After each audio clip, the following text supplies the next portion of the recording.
Baik Bapak Ibu jamaah yang dimuliakan Allah, lanjutan dari kajian malam ini kita masuk ke poin 8 ya, poin 8 tentang bagaimana hukum bacaan Yasin kepada orang yang akan meninggal dunia atau sudah meninggal dunia. Di dalam buku ya, bisa dilihat halaman 39 ya, bisa dilihat halaman 39. Dalam buku itu terus terang Bapak Ibu ya, bila ada kekurangan kami pun juga menerima dengan lapang untuk masukan-masukannya, terutama berkenaan dengan tulisan ya, berkenaan dengan tulisan itu sebetulnya cetakan kedua, barusan pukul 5:04 tadi diantar. Cetakan pertama sudah habis, kemudian cetakan kedua ini ya, karena alhamdulillah banyak pesanan walaupun ya, ada kekurangan-kekurangan. Ini pun sudah ya, nanti tinggal sedikit lagi cetakan kedua ini karena harus beberapa wilayah untuk memesan. Baik, perihal tentang hukum bacaan Yasin ya, terhadap orang yang akan meninggal dunia atau sudah meninggal dunia, secara langsung kami mengambil sebuah hadis ya. Hadis inilah yang terkenal, hadis inilah yang sering dijadikan patokan untuk setiap umat yang memegang teguh akan adanya anjuran bagi orang yang akan meninggal dunia membaca surat Yasin di sampingnya. Hadis ini bersumber dari sahabat Ma'qil bin Yasar. Ia berkata, telah bersabda Rasulullah SAW, Iqra'u Yasin ala mautakum. Bacalah surat Yasin kepada orang yang akan mati atau orang yang akan meninggal di antara kalian. Hadis ini kalau kita sejajarkan dengan ketika kita sudah bahas orang yang akan meninggal dunia, orang yang akan meninggal dunia, anjuran waktu telah kita bahas itu kan mentalkin, lakinu mautakum ya, lakinu mautakum la ilaha illallah. Hadisnya redaksi mautakum sama, perintah lakinu mautakum la ilaha illallah, hampir mirip. Artinya orang yang akan meninggal dunia diminta untuk mentalkin, itu hadisnya sahih. Hadisnya sahih, riwayat Imam Tirmidzi. Kemudian di sini Iqra'u Yasin ala mautakum. Bacakan surat Yasin kepada orang yang akan meninggal dunia di antara kamu. Ini sama gitu. Sama. Lah untuk letaknya itu nanti di mana? Ya. Padahal mentalkin itu sudah tidak ada pertentangan lagi. Ketika orang yang akan meninggal dunia itu betul-betul kritis, ya, betul-betul sudah kita lihat, wah ini sudah masuk nazak. Dan bekal untuk di akhirat itu yang jelas adalah la ilaha illallah, menjadikan sebuah jaminan bagi seorang untuk bisa masuk surga. Karena Rasul sudah tegaskan lagi, mangkana akhiru kalamihi la ilaha illallah dakhalal jannah. Sementara di sini bacakan surat Yasin kepada orang yang akan meninggal dunia. Nah, hadisnya letaknya sama. Nampaknya kalau kita gabungkan untuk praktek, maka itu nanti akan beriringan dan berdesaan. Bisa jadi akan kerepotan, bisa jadi akan sulit untuk menempatkan dua hadis itu kalau dipraktekkan dua-duanya. Nah, sekarang kita perhatikan pada hadis, tentang hadis ini bagaimana ulama mengomentari ya, bagaimana ulama mengomentari tentang kualitas hadis, khususnya surat Yasin. Kalau lakinuh mautakum dulu sudah tidak ada perselisihan di kalangan ulama untuk komentar derajat hadis itu, sahih hadis itu. Kalau hadis ini bagaimana komentar ulama? Hadis ini lemah dikarenakan ada 3 sebab. Yang pertama, diri Utsman, ayahnya, dan juga masuk kategori hadis mudharib. Hadis ini seorang perawi berdekatan dengan Rasulullah. Utsman ayahnya Rasul. Utsman ayahnya Rasul. Ayahnya tidak dikenal. Utsman pun juga tidak dikenal. Tidak dikenal apanya? Malam tu'raf ainuhu wasifatuhu. Kalau hadis tidak dikenal ainuhu, jati dirinya, wasifatuhu, dan apa itu profilnya ya, profilnya, maka hadis itu para ulama hadis menyebutnya dengan hadis majhul. Majhul itu golongan daripada hadis dhaif. Karena majhul itu ada majhul sanad. Ini masuk majhul sanad. Majhul sanad itu majhul yang dari perawi itu membawa hadis itu dimasukkan dalam kategori majhul, rentetan kelemahan terhadap sanad. Ada nanti majhul rentetan terhadap keadilan, rentetan terhadap kemajhulan masalah kedhobitan, kecerdasannya. Namun hadis ini masuk daripada majhul yang bagian sanad yang membawa hadis ini, bukan isinya, yang membawa hadis ini. Nah, kemudian kalau sudah majul dari kategori hadis dhaif, maka ulama menyimpulkan tentu kalau sudah ada hadis yang tidak ada hadis lain yang menguatkan, maka kedudukannya adalah sebagaimana semula, yaitu kelemahannya. Nah, yang satu mengatakan mutorib goncang.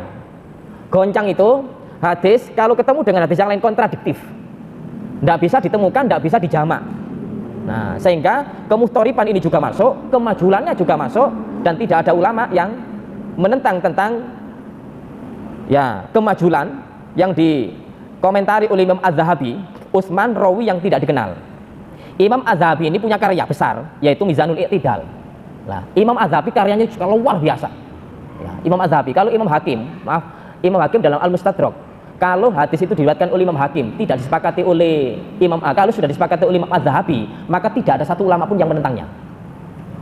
Imam Az-Zahabi mengomentari seperti ini. Demikian pula ya dari imam yang lain, Imam Ibnu Qattan juga, di atasnya tadi ada Imam Ibnu Madini juga ahli hadis. Imam Ibnu Qattan pun juga ahli hadis, mengatakan hadis ini mudharib. Kemudian kutipan-kutipan ini ya ini bisa dilihat tentang kumpulan hadis Yasinan karya Imam Abdul Qadir Jawas. Kemudian PP Muhammadiyah. Nah, ini saya gabung semua. PP Muhammadiyah dalam putusan Tarjah halaman 237 menegaskan amma qiraatu Yasin alal muhtadhar falaysa la aslun tsabit. Adapun bacaan Yasin pada orang yang hampir mati itu tiada ada alasannya yang sahih. Artinya tidak ada yang sahih untuk menjadikan bahwa surat Yasin dibaca kepada orang yang akan meninggal dunia itu adalah merupakan sunnah. Tidak ada alasan yang kuat. Maka ya lafadz mautakum ini sebetulnya diartikan majas. Majas itu makna lain dari makna hakiki, yaitu orang yang akan meninggal. Sebenarnya mautah itu adalah orang yang sudah meninggal. Diartikan untuk mautakum mengambil lafadz yang ya, lafadz majasnya karena memang tepat. Kalau dulu mentalkin orang dengan kalimat la ilaha illallah dengan hadis yang lain, maka akhiru kalami la ilallah, barang siapa yang akhir kalamnya la ilaha illallah, maka akhir kalamnya la ilallah di sini adalah bakal meninggal dunia.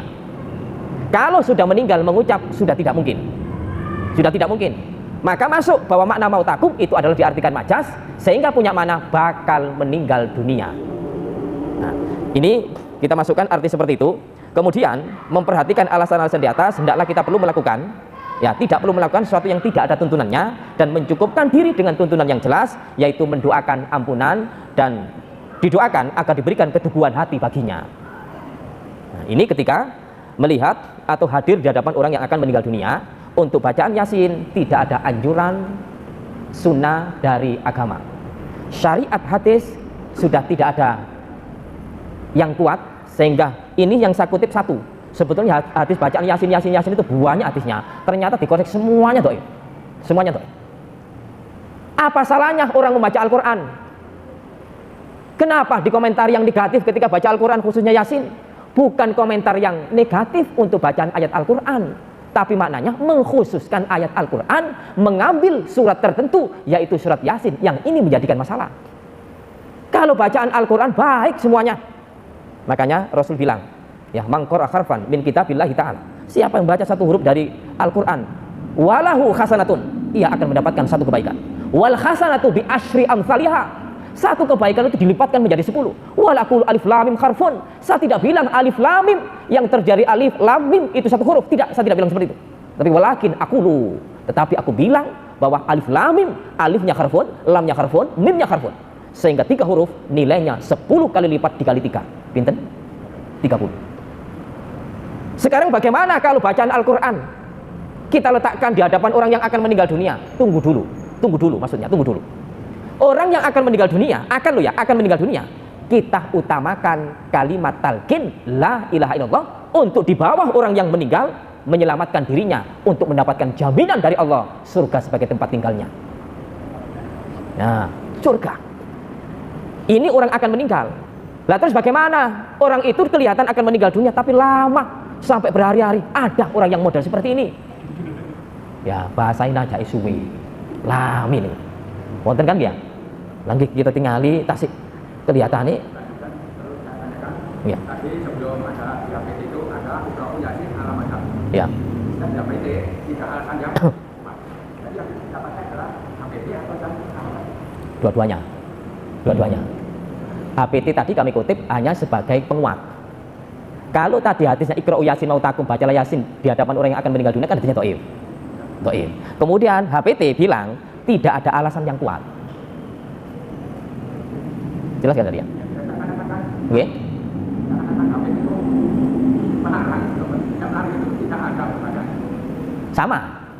Sama sebagai penguat gitu ya, sebagai penguat. Makanya adapun bacaan Yasin kepada orang yang akan meninggal dunia tidak ada alasan yang sahih. Lebih lengkap lagi, lebih tegas. Kalau tadi artinya dhaif kan ya, kalau sudah dhaif karena nggak ada penguat, tidak ada. Ini dipertegas lagi bahwa tidak ada alasan yang sahih. Memang artinya dhaif. Ingkang dipun masalahkan berikut sebagai penguat gitu ya, HPT-nya. Oke. Lantas kita tetap konsekuen terhadap kalimat talqin. Adapun nanti itu kok kelihatannya nazak tapi lama, apakah kita bahasanya itu gampangan nih, gak pegel lah ngomong la ilaha illallah terus. Padahal di hadis yang lain dulu, idza hadartum lu muqtador, idza hadartumul marid awil mayit faqulu khairan. Apabila engkau hadir di hadapan orang yang sakit atau orang yang mati, mayit mati, maka katakan yang baik. Fa innal malaikata yu'minuna ala ma taqulun, karena malaikat mengamini apa yang kau katakan. Berarti perkataan yang terbaik itu adalah Al-Qur'an. Kalau seandainya orang itu sudah meninggal dunia atau akan meninggal dunia tapi lama, apakah dilarang orang itu membaca Al-Qur'an? Apakah dilarang? Tidak ada. Permasalahan tadi itu adalah mengambil surat tertentu, ayat Yasinan naik di hadapan orang yang akan meninggal dunia. Kalau itu memang dimungkinkan bahwa si calon orang yang meninggal dunia itu kelihatannya lama, boleh kita sampingnya atau anaknya membaca Al-Quran, itu boleh. Tapi memilih surat tertentu, ini yang tidak ada dasar. Tapi buka kok ke depan Yasin, napa mboten asal, mboten napa-napa. Karena itu baik gitu loh, itu baik. Namun ingat, bacaan surat Al-Quran, satu, untuk dirinya sendiri, yang kedua, untuk menenangkan lingkungan. Suasana akan adem, akan tentram karena Al-Quran.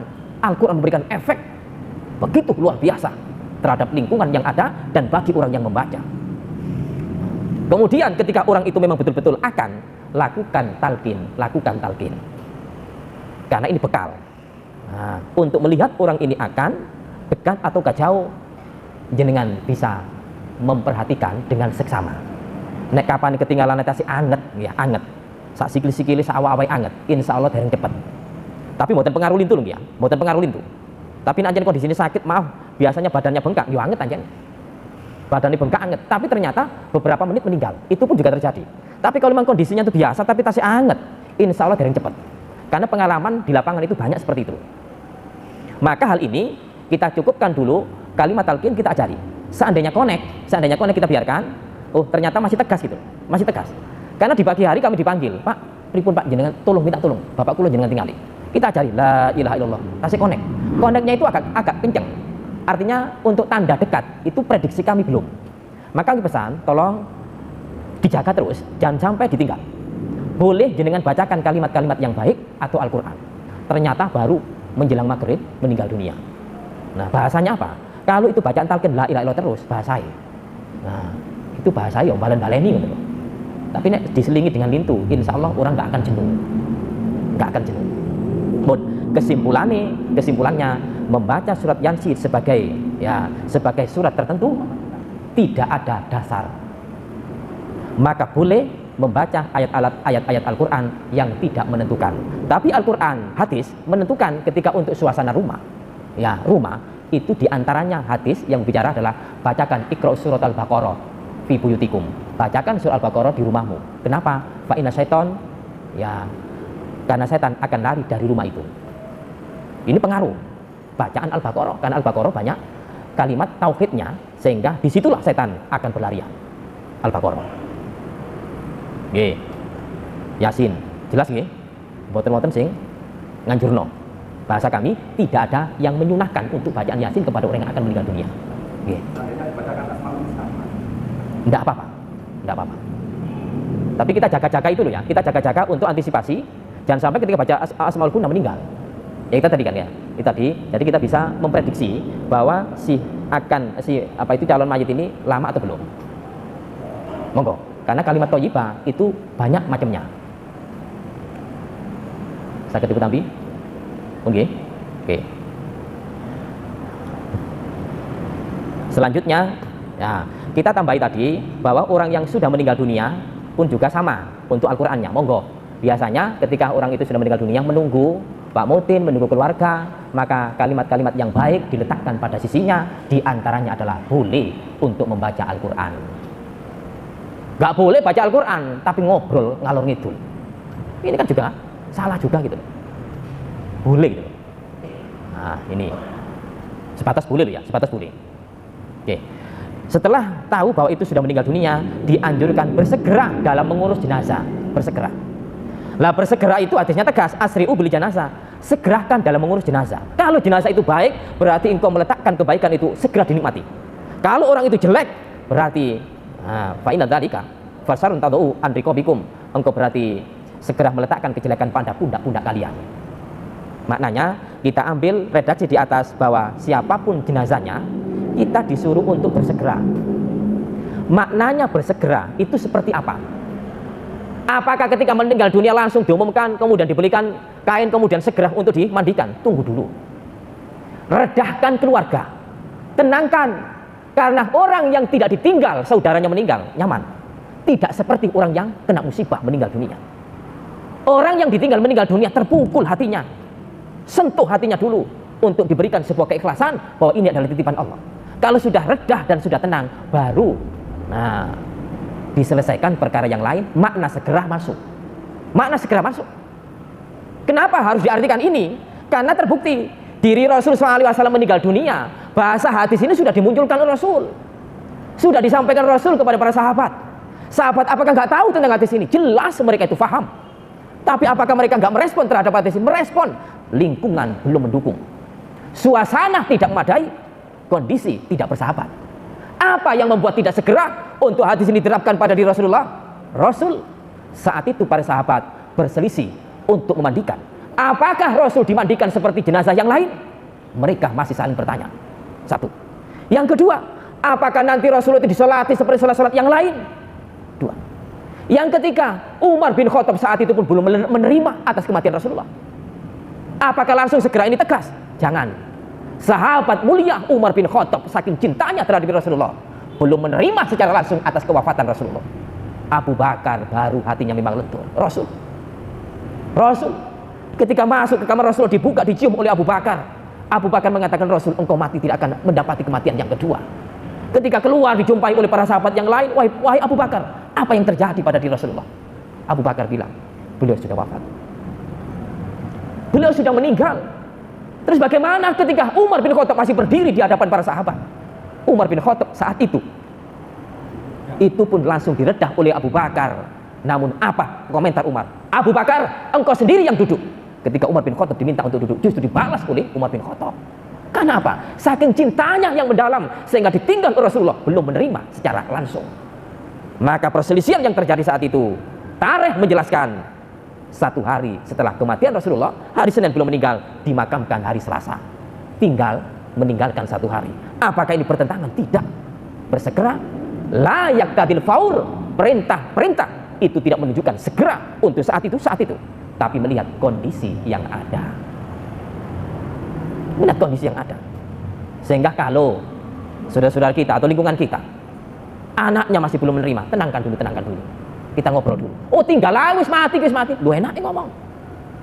Anda belum pernah merasakan kematian, Anda belum pernah ditinggal oleh keluarganya, enak aja. Diredakan dulu. Ini insya Allah akan membawakan suasana yang damai, yang nyaman. Maka makna bersegera baru tampil ketika suasana sudah reda.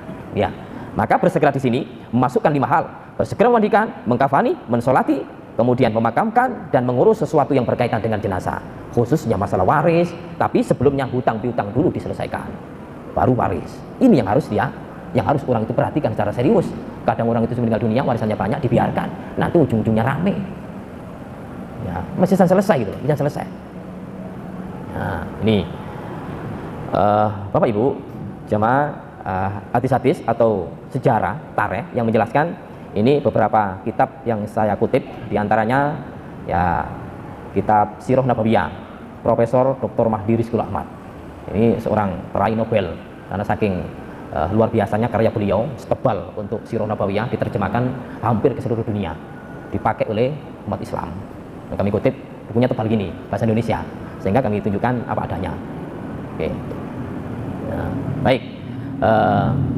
Lanjutannya kita masuk ke bab 4. Bab 1, bab 2, bab 3 sudah selesai. Ya. Sekarang masuk bab 4, memandikan jenazah. Halaman 44. Buku ini menawi wonten ya, halaman 44. Baik, memandikan jenazah. Dari awal, ya, ini awal. Artinya awal pengurusan. Yang pengurusan sebelumnya sudah diselesaikan. Urusan awal memandikan, poin yang dikategorikan daripada fardu kifayah, yaitu memandikan, mengkafani, mensolati, memakamkan. Ya, dan yang terakhir mengurus segera itu wajib. Ya, wajib yang harus disegerakan oleh pihak keluarga. Lah, 4 hal ini yaitu memandikan, mengkafani, mensolati, memakamkan, ulama sepakat hukumnya fardu kifayah. Para ulama fikih meletakkan hukum fardu kifayah, fardu ain, hukum wajib, hukum sunnah, makruh, halal, haram, itu semuanya pun juga melihat redaksi hadis. Bagaimana memaknai dan bagaimana hadis itu mengarahkan. Hukum memandikan fardu kifayah memang tepat. Apa yang diambil sehingga muncul fardu kifayah dengan pengertian sebagian umat muslim melakukan, sebagian yang lain tidak, sudah gugur, tidak terkena dosa yang tidak melakukan tadi. Yang berpahala yang melakukan. Kenapa yang demikian? Realita di lapangan seperti itu. Zaman Rasulullah, yang memandikan Rasulullah cuma 7 yang terlibat. Itu pun dari keluarganya, 7 orang. Sahabat-sahabat yang lain, Abu Bakar, Ali, Utsman, itu pun tidak termasuk. Apakah itu dosa bagi mereka? Tidak. Ini menunjukkan fardu kifayah. Sehingga sebagian umat melaksanakan sudah cukup dan yang lain sudah tidak ada kewajiban, artinya sudah bebas.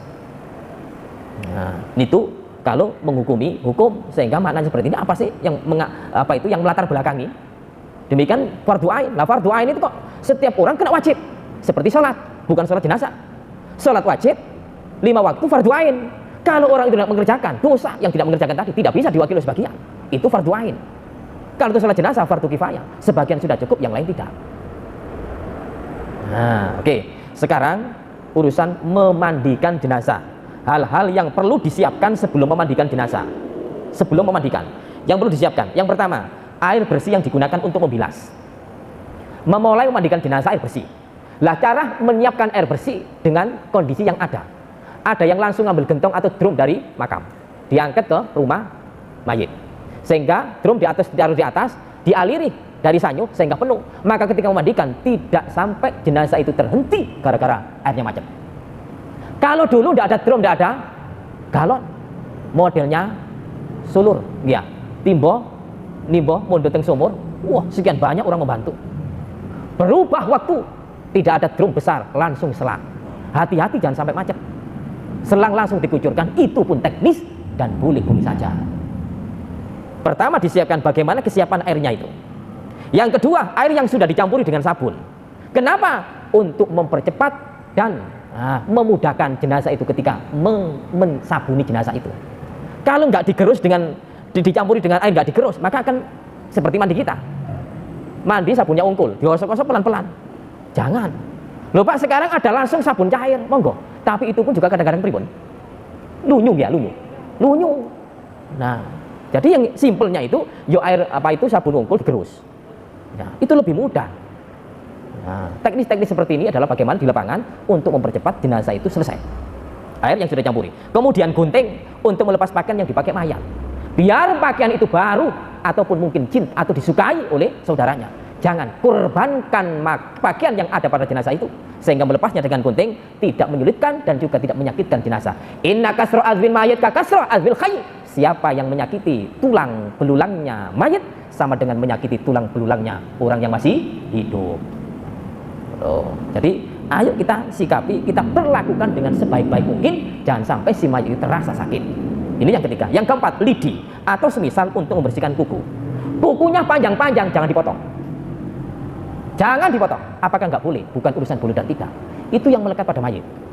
Yang melekat pada mayit. Sehingga kita cukup membersihkan. Tulisan kami cantumkan lidi. Apakah boleh selain lidi? Monggo. Yang semisal. Biasanya orang-orang itu dalam apa? Daun sirihnya. Daun sirih diusuk-usuk nih. Buatan apa-apa. Ini teknis untuk bersihkan kotoran jenazah. Nah, lalu yang kelima, sampo untuk mengkremasi, gayung untuk menuakan. Nah ini teknis lagi gitu loh. Tapi yang jelas gayung ini perlu. Kemudian handuk untuk mengeringkan badan jenazah yang sudah dia dimandikan tadi untuk segera dikafani. Nah, yang ke-8, kain jari atau semisalnya untuk menutupi mayat setelah dimandikan. Jadi kain jari itu siapkan paling tidak 3. Yang pertama, nutupi jenazah ketika dimandikan, itu pun kurban basah. Setelah basah selesai dihandui, handuk pun juga basah, masuk lagi kain jari untuk mengangkat jenazah ke keranda. Lanjut disiapkan jari-jari. Lah jari ini pun juga kadang bisa fleksibel. Artinya bisa nanti akan butuh banyak, bisa butuh nggak dibutuhkan. Lihat kondisi jenazah tadi. Kalau jenazah itu seperti kita badannya cukupan, maka diangkat dengan tangan, sama orang 2, sama orang 3, sama orang 4 sudah cukup, maka diangkat.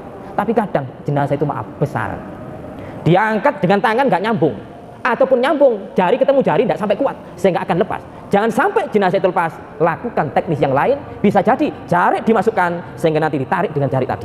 Bisa jadi sarung digunting tengahnya sehingga dimasukkan ke tengahnya, bawahnya dan dekat leher sehingga nanti narik itu pun juga tidak menyakiti jenazah itu.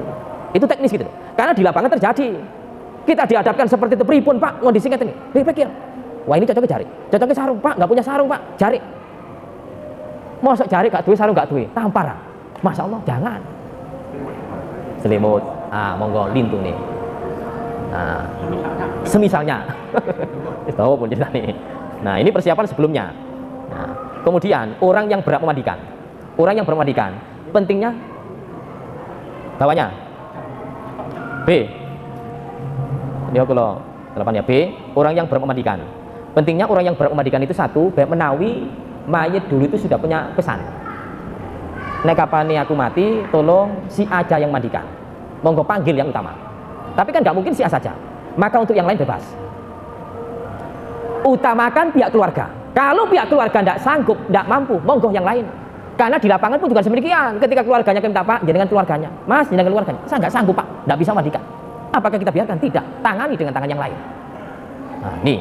Kemudian yang perlu kita perhatikan, suami boleh memandikan istrinya. Hadisnya tegas. Madzarraki laumiti qabli faghsaltuk wa kafantuk summa salaitu alaik wa dafantuk. Rasul bilang, "Hai Aisyah, ketika nanti engkau ketika wafat duluan, aku yang akan memandikanmu, mengkafanimu, menguburkanmu." Itu Aisyah Rasul sudah bilang duluan. Tapi kenyataannya tidak bisa. Kenapa? Rasul meninggal duluan. Demikian sebaliknya, seorang istri boleh memandikan suami. Tapi kenyataannya Aisyah apa? Lawis takbala min amri mastadbarat maghasalau illa nisa'u. Seandainya uruskanku itu bisa kembali ke masa silam, maka aku akan memandikan Rasulullah. Dan saat itu tahu betul kenapa Aisyah sampai mandikan. Pikiran down, pikiran blank, pikiran saat itu sudah tidak fokus lagi memperhatikan sahabat berselisih. Maka Aisyah pun sudah ingatannya sudah reda. Artinya redup ingatan Aisyah. Sampai hadis yang dulu disampaikan Rasulullah tidak ingat. Maka baru jauh sebelumnya Aisyah baru ingat terhadap hadis ini. Realita di lapangan, Aisyah tidak orang yang termasuk terlibat memandikan Rasul Shallallahu Alaihi Wasallam. Aisyah tidak masuk. Sehingga Bapak Ibu, untuk mandikan kita, suami boleh mandikan istri, istri boleh mandikan suami, bapak tidak boleh mandikan anak perempuan kalau anak perempuan itu sudah balik. Silang, nggak boleh.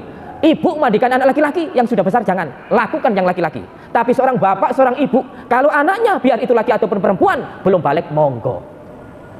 Jelas? Nah, oke. Berikutnya, pun. Cekap semanten. Pun. Mudah-mudahan niki lanjutannya sabar ya. Nanti mawon. Insya Allah hati kita itu tergantung kepada pahala, tergantung kepada kebaikan. Jadi angan-angan kita itu, masya Allah. Mudah-mudahan jiwa kita yang tergantung untuk mengaji diberkahi oleh Allah Subhanahu wa taala. Amin. Akhir kalam kita tutup dengan doa kafaratul majelis. Subhanakallahumma wa bihamdika asyhadu an la ilaha illa anta astaghfiruka wa atubu ilaik. Wassalamualaikum warahmatullahi wabarakatuh.